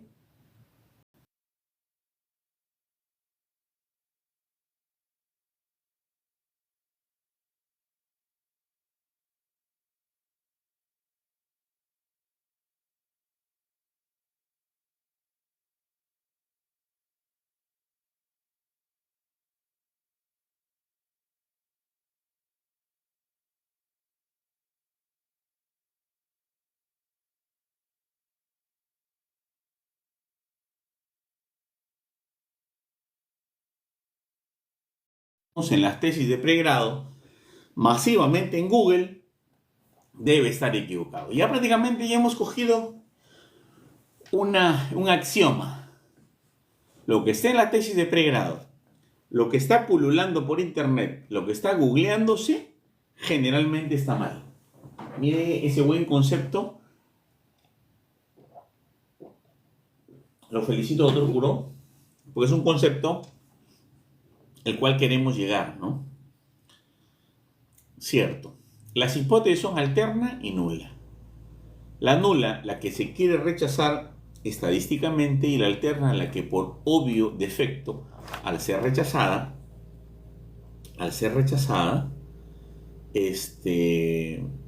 se acepta por defecto a la hipótesis de investigación, o también llamada alterna o alternativa. Entonces, la hipótesis general y la hipótesis específica solo ocurren con problemas factoriales. ¿Qué es un problema factorial? Son investigaciones de causalidad múltiple. Son investigaciones donde tenemos, mira, por ejemplo, factores socioeconómicos y culturales relacionados a la anemia en gestantes, ¿no? Ya está, ¿no?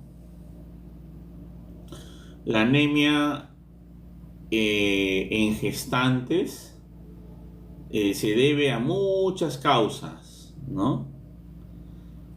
Entonces yo digo, de todas las causas que hay, yo puedo tener las causas económicas, las causas sociales, las causas nutricionales, las causas culturales, y me hago pues un montón de hipótesis específicas. Es decir, las causas culturales relacionadas a la anemia es la creencia que el frijol y la menestra tiene proteína. Las causas culturales es creer que la quinoa y la kiwicha tienen proteína. No tienen proteína, pero la equivalencia es el problema, ¿no? Por ejemplo, para tener la proteína de un huevo tienes que comerte 8 platos hondos de lentejita serrana o 6 platos hondos de frijol canario. ¿Sí le das proteína a tu hijo? Dale 6 platos hondos de frijol canario, ya va a tener la proteína de un huevo, pero tiene proteína. Entonces, ya yo tengo pues entonces un estudio factorial donde hay varias causas, factores nutricionales. la nutrición inadecuada con menestras, leguminosas y granos como kiwicha, quinoa, ¿no? Se relacionan a la anemia. Entonces ahí tú tendrías pues por cada factor grande una hipótesis específica. Pero eso no son para trabajos factoriales, donde prácticamente haces bastantes tesis en una, ¿no? Varias tesis en una.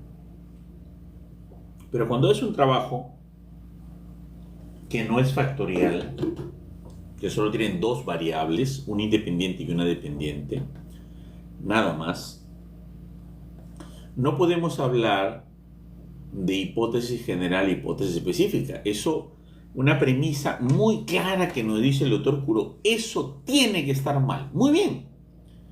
¿Por qué? Porque la mayoría de asesores de las tesis de pregrado son los que antes eran tipeadores de trabajos. Entonces, los tipeadores de trabajos, cuando no existía la computadora, la gente que tipeaba máquina de escribir hacía los trabajos. La universidad evolucionó. Estos señores se compraron su computadora y empezaban a tipear en la computadora tareas o trabajos. Y luego estos señores evolucionaron y ya la gente se compró su computadora en su casita, su laptop, y ya se quedaban sin chamba, ya no tipeaban. Ya la hoja no costaba tanto, entonces tenían que hacer monografías, hacer ensayos, y aprendieron a hacer ensayos, pero pagaban poco. Había un negocio más importante que era hacerle la tesis a la gente, y estos muchachos, estos señores que tienen pues segundo de primaria, tercero de primaria, primero de secundaria, que pusieron sus negocios de tipeadores, de máquina de escribir, luego evolucionaron y así, y le enseñaron a toda su familia, a veces con instrucción, a veces sin instrucción, al mismo negocio del tipeo. Se aprendieron pues el negocio de hacer monografías, ensayos y hacer tesis para gente. Entonces ellos lo único que saben hacer es correlacional, transversal, descriptivo, alfa de Cronbach, escala de Likert y Shapiro-Wilk y esas cositas, ¿no? Nada más, todas iguales, todo lo mismo, todos con test, todos con escala, todos con unas 5 alternativas, todas con 20 preguntas exactitas, 10 para independiente, 10 para dependiente, como una especie de receta de cocina, ¿no? Aprender a hacer arroz chaufa, y todos deben saber hacer arroz chaufa, pero solo preparan arroz chaufa, pues. Y las tesis son diferentes comidas, no solo es arroz chaufa, son diferentes dietas. Pero ellos hacen arroz chaufa para todo el mundo. Probaron que con pregrado les fue muy bien. Aprobaron a miles de estudiantes de pregrado. Probaron con maestría, oye, les fue bien. Y probaron con doctorado, les fue mejor. Entonces, en un mundo donde nadie sabe investigación, ¿no? O sea, imagínate, te vas a Sudáfrica, te vas al Congo belga, Sierra Leona, y le invitas a arroz chaufa a los morenitos todos los días, y todos los días se recuperan de la desnutrición, del raquitismo y todo, porque solo, y le dices, ¿cuáles? Hay dos opciones, no comer o arroz chaufa. Y entonces arroz chaufa es lo que hay. Esas son las tesis que hay, pues, y pululan por el mercado, que tiene hipótesis, problema general, problemas específicos, que eso no existe tampoco, hipótesis general, hipótesis específicas, que eso no existe tampoco, solo existe con problemas multivariantes. En las investigaciones es problema, punto, objetivo general, objetivos específicos, punto, hipótesis que se divide en alterna y nula. Porque los problemas específicos, así como la hipótesis específica, se deberían hacer con variables. Y cuando tú descompones las variables para hacer los objetivos con la teoría de Feinstein, que dice la multicotomía de una variable en función de la dicotomía de la otra, lo que haces es medir y poner en los objetivos dimensiones o indicadores que ya no varían. Son constantes, ¿no? Por ejemplo, yo digo, determinar el trato, ¿no?, en pacientes que desertan al control prenatal. Determinar la privacidad en pacientes que desertan al control prenatal. Y así sigo, ¿no? Y luego pongo al final, identificar el trato, la privacidad, la higiene en pacientes que no desertan o continúan con el control prenatal. Entonces, desertan, ya es una constante, ya no es una variable. Continúan, es una constante, que no es una variable. Las hipótesis se hacen con variables, los problemas se hacen con variables, pero los objetivos tienen una constante como una variable o subvariable. Y entonces no hay ninguna posibilidad ni de hacer problemas específicos ni de hacer hipótesis específicas. ¿Se dan cuenta? Y eso está mal. Pero en un lugar donde 93% es lo que calcula la empresa de Arellano, y voy a hacer una encuesta yo pronto también, según Arellano, 93% de las tesis peruanas son mandadas a hacer a estos tipeadores de esquina que están fuera de las universidades. 93% de las tesis peruanas en general. Ya, yo pensaría que más. Pero dejémosle el 93%. 93% de las tesis son mandadas a hacer en estos señores que no tienen ni secundaria completa, pero que gradúan doctores, magísters, ¿no? Tienen experiencia graduando gente. Entonces, pero tienen experiencia haciendo las cosas mal. Y los jurados ya se acostumbraron a esto que está mal. Entonces, tantos años los jurados viendo lo mismo, dicen, debiera ser así, quizás sea correcto. Y a las finales todo esto que está mal, ¿no? Mal, se aceptó de manera incorrecta, ¿no? Pero eso no está en ningún libro, no está en ninguna fuente de información seria. Eso está en las calles, donde se hacen tesis. O sea, el problema general, problemas específicos, hipótesis general, hipótesis específicos, los estudios correlacionales, eso está en las calles donde haces tesis. Y lo que se hace en las calles donde se hacen tesis es lo que ha dado la norma de las universidades en sus reglamentos para tesis. ¿Qué les parece? Interesante, ¿no? Entonces no hay hipótesis general ni hipótesis específicas. Hay hipótesis alterna y nula. Entonces, ¿qué son las variables, no? Las variables son elementos que varían. Y esos elementos tienen que descomponerse y operacionalizarse. Son características, ¿no?, de objetos, animales, o cosas, o personas. O sea, una unidad de análisis que puede tomar diferentes valores. Ejemplo, edad, grado de instrucción, nota de estudiante, rendimiento académico, deserción. Como verán acá, la variable... A ver, una pregunta para ustedes. Cuando digo yo grado de instrucción, sería la variable, ¿verdad? Doctor Puel, ¿cuáles serían las dimensiones del grado de instrucción? A ver si nos puede... Vamos a... ¿De qué me dice, doctor? ¿Cuáles serían las dimensiones del grado de instrucción, por ejemplo? Bueno, sería la primaria, la secundaria, la superior y universitaria. Ya, pero eso no serían los indicadores, doctor Curó, ¿qué nos dice? ¿No serían los indicadores de grado de instrucción primaria, secundaria y superior? ¿O serían las dimensiones? Indicadores, porque es no hay más que eso ya, pues, ¿no? Entonces, ¿qué pasó con Sampieri? ¿Sampieri no decía que toda variable tiene variable, dimensión, indicador? ¿Y el grado de instrucción? Se fue de frente indicador. A ver, vamos a ver edad. Edad. ¿Cuáles son los indicadores de edad? Doctora Shane. ¿Cuáles serían los indicadores de edad?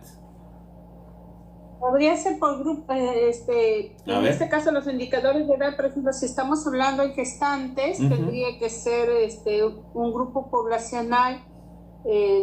Si hablo de anemia, prevalencia en anemia, porcentaje en anemia. Edad, solamente edad, nada más de edad. La variable edad.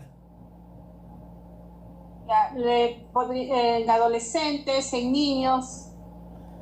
Ya, pero entonces, ¿cómo? Usted le da por rangos.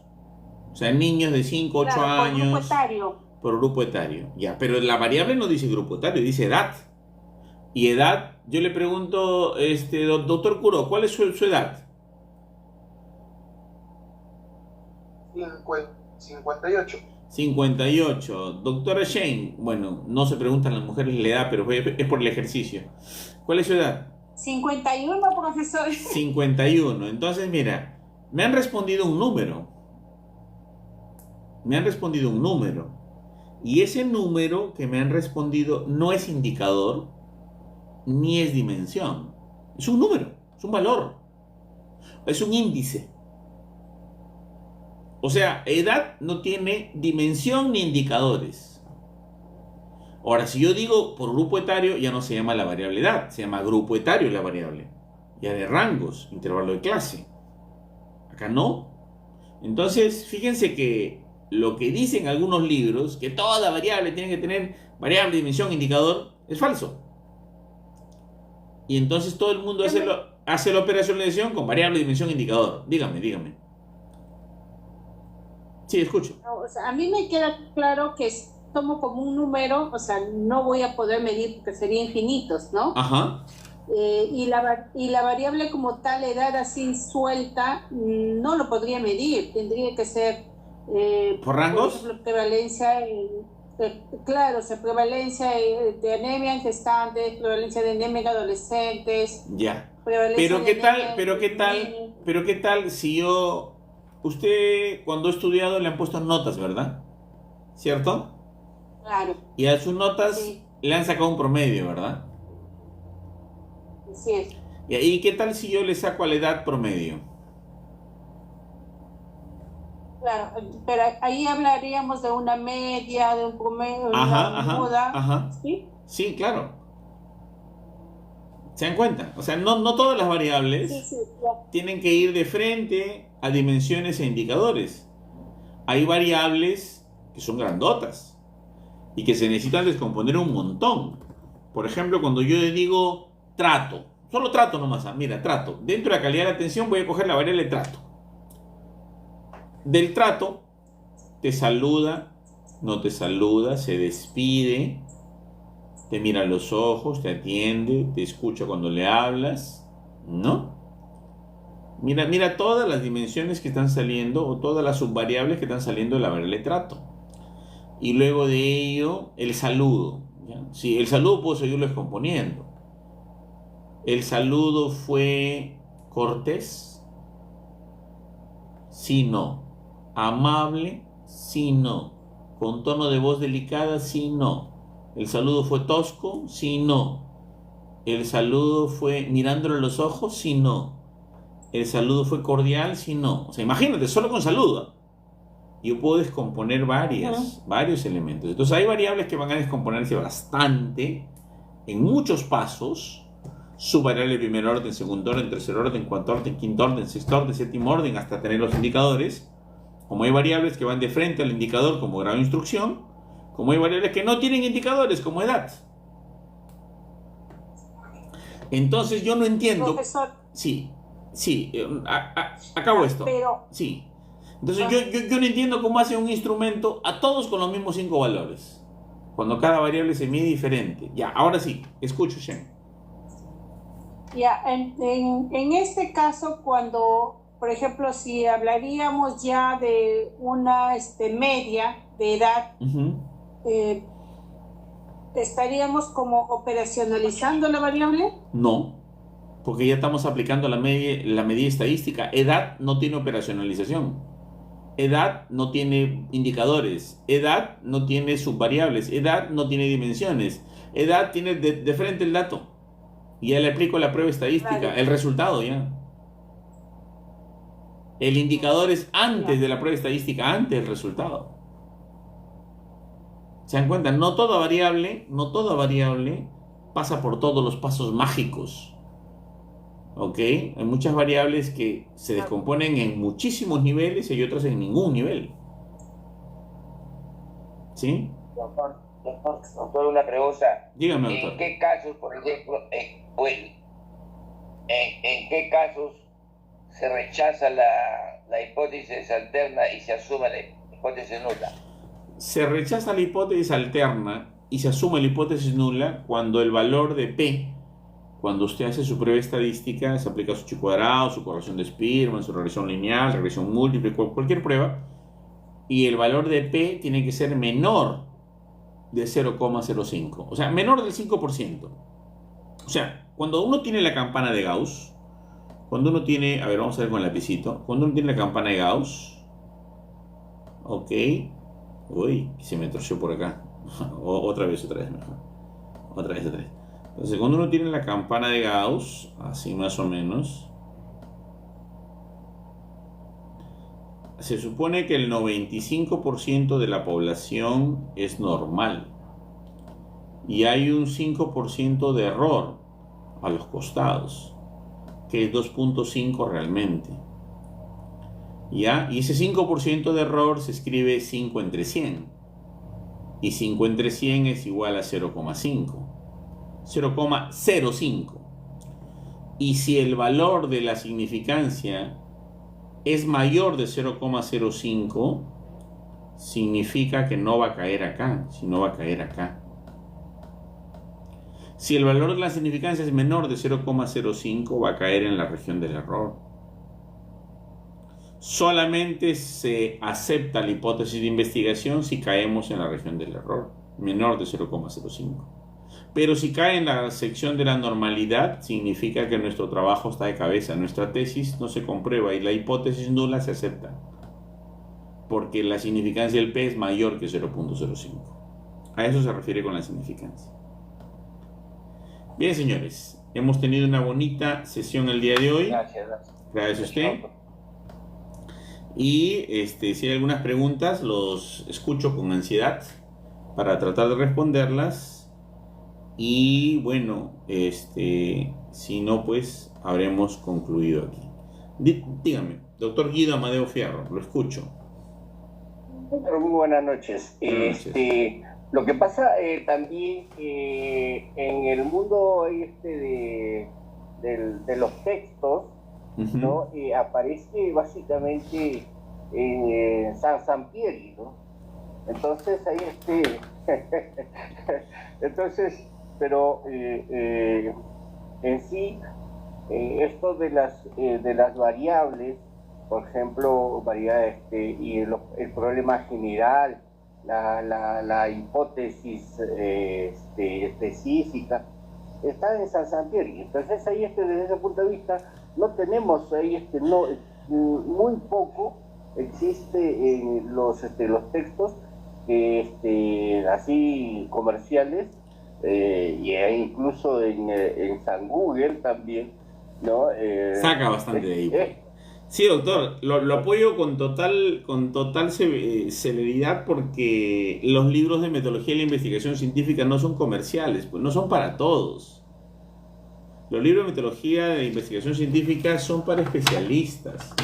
Los libros de metodología de la investigación científica no son para curiosos. Entonces no es un libro comercial, ni son libros comerciales.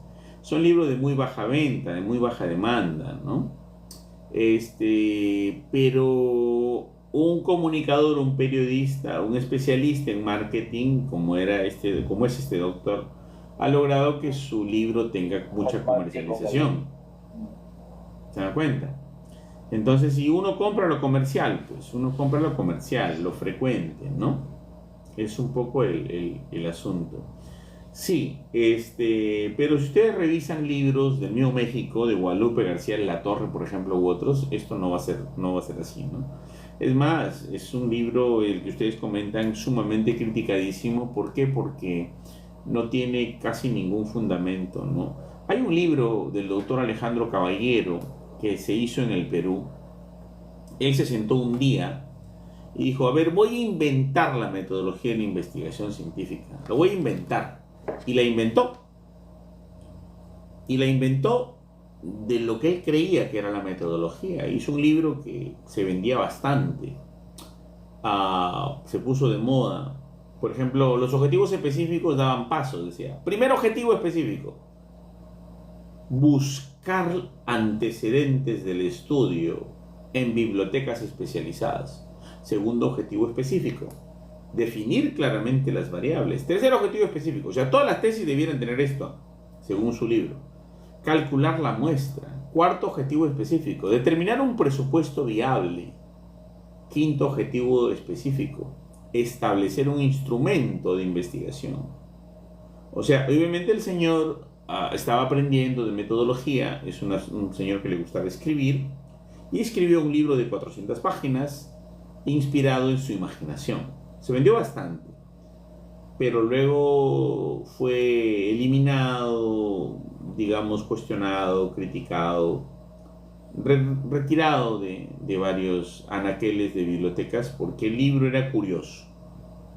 Era un invento curioso, una imaginación. O sea, imagínate que yo invento ahorita el método Alzamora para hacer la tesis, ¿no? Donde tú pues escribes el problema caminando para atrás, ¿no? Y para hacer tu guía de observación tienes que taparte los ojos. Entonces yo que te invente un libro así y lo vendo, ¿no? Entonces más o menos así apareció este libro. Y mucho de estas cosas creativas, innovadoras, que no tienen ningún antecedente literario, que no tienen ninguna base científica, aparece en el San Sampieri que dice el doctor Guido, ¿no? Son cosas que no tienen base ni ningún libro de investigación, ni experiencia en investigación para escribir tanta barbaridad que se encuentra en ese documento, que se ha vuelto muy comercial y que le ha hecho mucho daño a la medicina peruana, porque los médicos antes, no hablo de hace mucho tiempo, le hago de hace 15 años, estudiaban con Politik-Handler, estudiaban con los libros de Simpson, estudiaban con Johnson, estudiaban con Dawson y Trapp, estudiaban con Mendenhall, estudiaban con Cochrane, y de la noche a la mañana alguien hizo, ese es el problema, ¿no? Hizo una maestría en educación en una universidad que no era de medicina y empezó a coger el libro Sampieri que parecía bonito y se desnaturalizó todo, ¿no? Cuando el doctor Ishiyama, un gran gurú de la investigación, que ha capacitado a muchas universidades en materia de investigación, les está enseñando casos y controles, cohortes, y llega este libro en sus manos, pues él lo dice públicamente, ¿no? Nunca me he sentido tan avergonzado porque la gente de mi carrera ha leído cosas que no corresponden. Es como que si usted aprenda a atender un parto preguntándole a la partera de la comunidad de Sayapuyo cómo se hace una cesárea y usted le haga caso sin dudarlo, ¿no? Lo dice el doctor Ishiyama, médico capacitador de método de investigación de los profesores de las universidades, ¿no? Y entonces enseñaba a todas las facultades, en todas las áreas, cómo es el método científico, cosa que este librito pues no nos lleva por esa ruta, ¿no? Y lamentablemente pues ha contaminado mucho a los que más saben de investigación, al área médica, ¿no? Al área de la ciencia de la salud.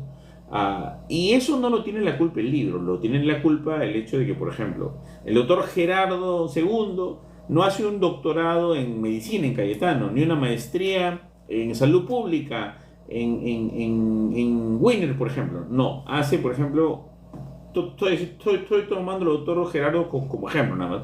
Hace una maestría en educación, digamos, en la UPC. Y hace una maestría un doctorado en, ¿cómo le llaman esto?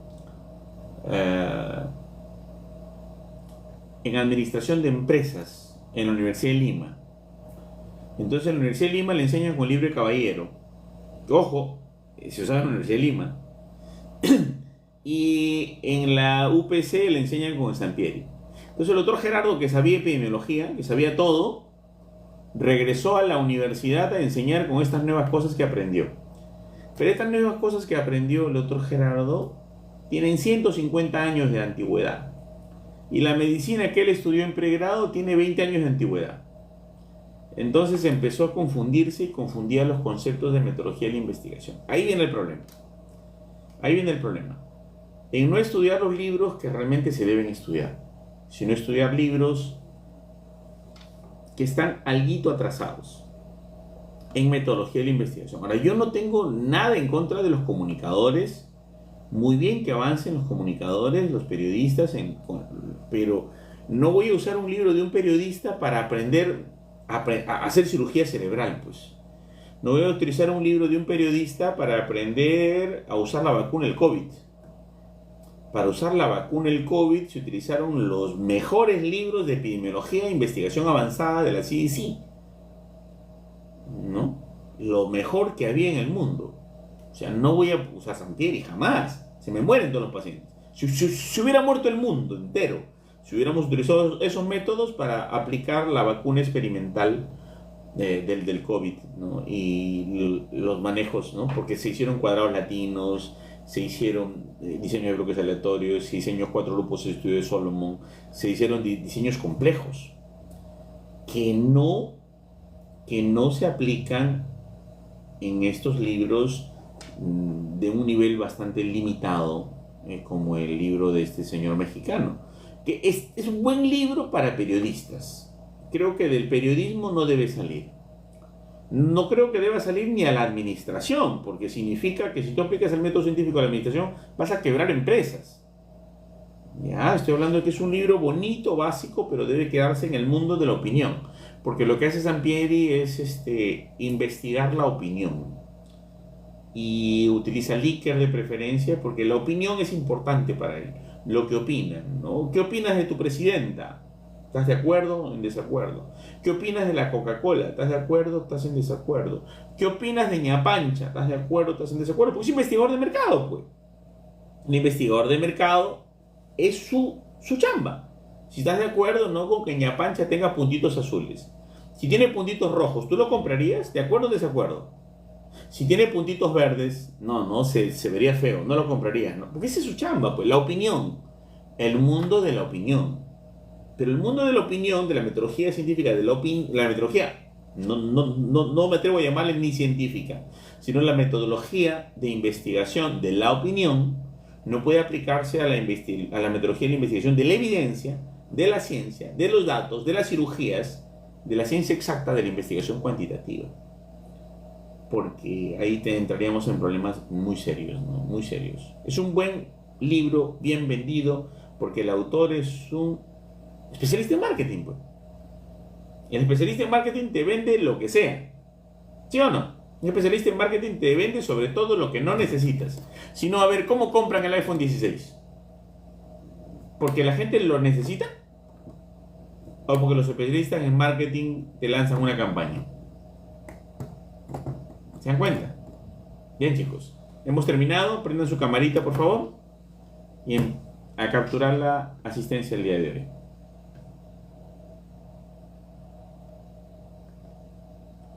A ver, su cámara, por favor, chicos.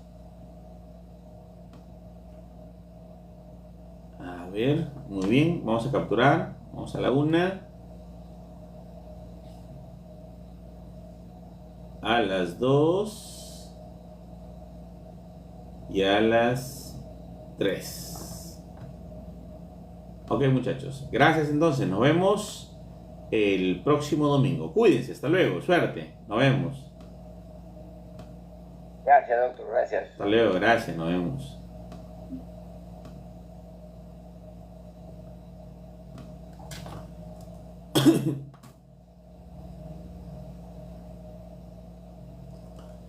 Bien. Hemos hecho hoy día el tema de lo que es, aparte de los instrumentos y las variables, ¿no? Espero que les haya gustado.